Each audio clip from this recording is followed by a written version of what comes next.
Hello everyone, welcome back to around Satya. तो जैसा कि आपने थंबनेल पे पढ़ा, इंग्लिश स्पीकिंग प्रैक्टिस डे 1। तो आज से हम शुरू करने वाले हैं इंग्लिश स्पीकिंग प्रैक्टिस, ताकि आप इंग्लिश बोल सकें। और आज के बाद, इस वीडियो को देखने के बाद, हर कोई भारत में जो रह रहा है वो इंग्लिश बोलेगा, क्योंकि मैं बहुत सिंपल बनाने वाला हूँ चीज़ों, क्योंकि इंग्लिश बोलते कैसे हैं, पहले दिन से कैसे बोलेंगे, बहुत सिंपल सी चीज़ें हैं। ठीक है, तो अब इंग्लिश बोलें उससे पहले ये समझना ज़रूरी है कि आखिर इंग्लिश को बोलते कैसे, मतलब किस टाइम में बोलते हैं, टाइम क्या होना चाहिए उसका। तो टाइम की बात कर रहे हैं, किस समय में उसे बोलना है।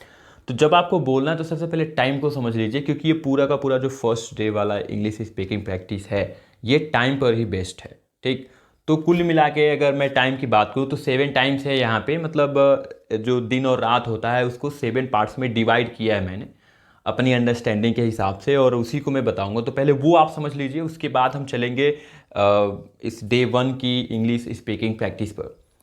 तो जो एक 24 घंटे का टाइम होता है उसका पहला टाइम है डॉन, और इसकी मीनिंग है the time of day when light first appears, मतलब कि दिन का समय जब लाइट यानी प्रकाश पहली बार दिखाई देती है, अर्थात भोर, या आप हिंदी में इसे उषा काल कह सकते हो। ठीक है, दूसरा है मॉर्निंग, और इसकी मीनिंग है the early part of the day from the time when people wake up before lunch, अर्थात कि दिन का बहुत जल्दी वाला या बहुत पहले वाला हिस्सा जब लोग उठते हैं, और लंच से पहले का मतलब कि लोग उठते हैं उसके बाद, और जब लोग लंच करते हैं उससे पहले के बीच का ये जो समय है उसे ही हम मॉर्निंग बोलते हैं। और मॉर्निंग को क्या बोलते हैं हिंदी में, शुद्ध हिंदी में कहते हैं सुबह, या आप कह सकते हो प्रातःकाल। तीसरा है नून, इसका मतलब होता है 12 o'clock in the mid day of the day, यानी दिन के बीच वाले हिस्से में, या दिन का मध्य भाग, या जिसको आप 12 बजे का वक्त कहते हो, तो 12 बजे तो वही दोपहर होता है, यानी 12 से लेके 1 बजे से पहले तक का जो टाइम होता है वो 1 घंटे का, उसको नून बोलते हैं, मतलब दोपहर बोलते हैं।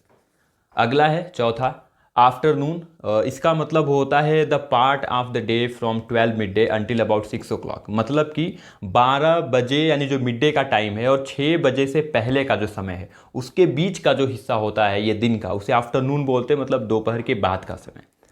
अगला है हमारे पास डस्क, और डस्क का मतलब होता है the time of the day when the light has almost gone but it is not yet dark, मतलब कि दिन का वह वक्त जब लाइट यानी प्रकाश लगभग चली जाती है लेकिन अभी अंधेरा नहीं हुआ होता है पूरी तरीके से, मतलब रोशनी दिखाई दे रही है हल्की हल्की, जिसको हिंदी में संध्या बोलते हैं, या गोधूली बेला आप कह सकते हो। और अगला है इवनिंग, इवनिंग का मतलब होता है शाम, हिंदी में इसको शाम बोलते हैं, और इसको इंग्लिश में इसको अगर एलाबोरेट करेंगे तो इसकी मीनिंग होगी the part of the day between the afternoon and the time you go to bed, मतलब कि दिन का वह वक्त जो दोपहर के बाद और जब आप बेड पे सोने जाते हैं उसके पहले, मतलब दोपहर के बाद का, और दोपहर के बाद का, और जब आप सोने जाते हो उसके पहले का जो वक्त होता है उसे इवनिंग बोलते हैं। ठीक है, यानी शाम कहते हैं। और अगला है हमारे पास नाइट, मीनिंग है इसकी the time between one day and the next when it is dark when people usually sleep, अर्थात एक दिन का समय जब अगले दिन का समय जब रात होती है और जब अंधेरा होता है और लोग आमतौर पे सोते हैं, मतलब नाइट का मतलब रात होता है। इसका मतलब क्या है कि जब जो लोगों के सोने का वक्त होता है वो पूरा का पूरा वक्त होता है उनके सुबह उठने से पहले तक का, वो उसको रात बोलते हैं या नाइट बोलते हैं, और नाइट में लोग क्या करते हैं, सोने का काम करते हैं। तो ये था, मतलब टाइम को कैसे अलग अलग पार्ट्स में बांटा गया, तो वो मैंने यहाँ पे किया है। ठीक है, एक बार फिर से रिवाइंड कर लेते हैं। डॉन भोर, मॉर्निंग सुबह, नून दोपहर, आफ्टरनून दोपहर के बाद का समय, डस्क गोधूली बेला, इवनिंग शाम, नाइट रात। तो ये था टाइम।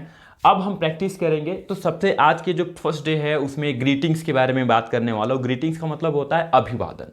अब आप करिए अभिवादन क्या है वो भी मैं समझाने वाला हूँ। देखिए अभिवादन ना दो शब्द से मिलकर बना है, एक बना है अभि और दूसरा वादन। तो अभि का मतलब क्या होता है, छोटा, और वादन का मतलब क्या होता है, बोली या जो कुछ भी आप बोलते हो या जो कुछ भी आप कहते हो। ठीक है, तो अभी यानी छोटा और वादन का मतलब बोली, यानी जब आप सुबह या किसी भी वक्त किसी से जब आप बात करते हो, यानी आप पहली बार बात कर रहे हो, दिन में 24 घंटे के टाइम में पहली बार बात कर रहे हो, उसे बात करने से पहले आप एक छोटा सा शब्द बोलते हो, ठीक है। तो हिंदी में हम क्या बोलते हैं? नमस्ते बोलते हैं, प्रणाम बोलते हैं, जय श्री कृष्ण बोलते हैं, जय राम बोलते हैं। तो ये वर्ड्स हैं जिन्हें हम ग्रीटिंग्स बोलते हैं, या अभिवादन आप कह सकते हो किसी भी व्यक्ति से बात करने से पहले, ताकि उसका अटेंशन हमारी तरफ आए। तो इंग्लिश में जो ग्रीटिंग्स होती हैं वो दो टाइप के हैं, एक है फॉर्मल और दूसरा है इनफॉर्मल। तो एक एक करके हम बात करते हैं। पहले बात कर लेते हैं कि फॉर्मल क्या है। फॉर्मल का मतलब होता है औपचारिक, अर्थात ऐसी ग्रीटिंग्स जिनका प्रयोग हम अपने से बड़ों, सीनियर, बॉस, ऑफिसर्स के साथ करते हैं, या जो हमसे सीनियर हैं, उम्र में बड़े हैं, उनके साथ हम फॉर्मल ग्रीटिंग्स का प्रयोग करते हैं। तो यहाँ पे कुछ एग्जाम्पल्स दिए गए हैं जो मैं आपको यहाँ पे समझाना चाहूँगा, तो समझने के लिए आप तैयार हो जाइए। तो मेरे साथ आप भी बोलने का अभ्यास कर सकते हैं, प्रैक्टिस कर सकते हैं। तो चलिए शुरू करते हैं। Good morning father, good morning father, सुप्रभात पिताजी, सुप्रभात पिताजी, good noon mother, good noon mother, शुभ दोपहर माताजी, शुभ दोपहर माताजी, good afternoon sir, good afternoon sir, दोपहर की बात की नमस्ते श्रीमान, दोपहर के बाद की नमस्ते श्रीमान, good evening brother, good evening brother, शुभ संध्या भाई, शुभ संध्या भाई, good night uncle, good night uncle, शुभ रात्रि चाचा जी, शुभ रात्रि चाचा जी। अब बात कर लेते हैं इनफॉर्मल ग्रीटिंग्स की। तो इनफॉर्मल का मतलब होता है अनौपचारिक, और ये ग्रीटिंग्स ऐसे होते हैं जिनका प्रयोग हम अपने उम्र में बराबर लोगों के साथ, जो हमारे साथ काम करते हैं, हमारे साथ पढ़ते हैं, हमारे दोस्त हो सकते हैं, जिनके साथ हम घूमते हैं, तो ऐसे लोगों के साथ हमें ये इनफॉर्मल ग्रीटिंग्स को यूज करना है। या आप घर में कैजुअली किसी से भी आप बोल सकते हो इसको, तो वो इनफॉर्मल ग्रीटिंग की कैटेगरी में आता है। तो इसमें दो ही है, एक है हेलो और दूसरा है हाय। शुरू करते हैं। हेलो एवरीवन, हेलो एवरीवन, सभी को नमस्ते, सभी को नमस्ते। Hi friends, hi friends, hi dear, hi dear, hi Ramesh, hi Ramesh. तो ये थे इनफॉर्मल ग्रीटिंग्स। तो आज हमने सीखा ग्रीटिंग्स और आपने भी प्रैक्टिस किया। तो आज की वीडियो थोड़ी छोटी थी, बट ठीक था। बिगिनिंग हमने किया है, शुरुआत हमने कर दी है, और इंग्लिश बोलना हम धीरे धीरे सीखते जाएंगे। तो आपने मेरी वीडियो को यहाँ तक देखा, इसके लिए आप सबका बहुत बहुत धन्यवाद। Thanks for watching. I will meet you in the next video.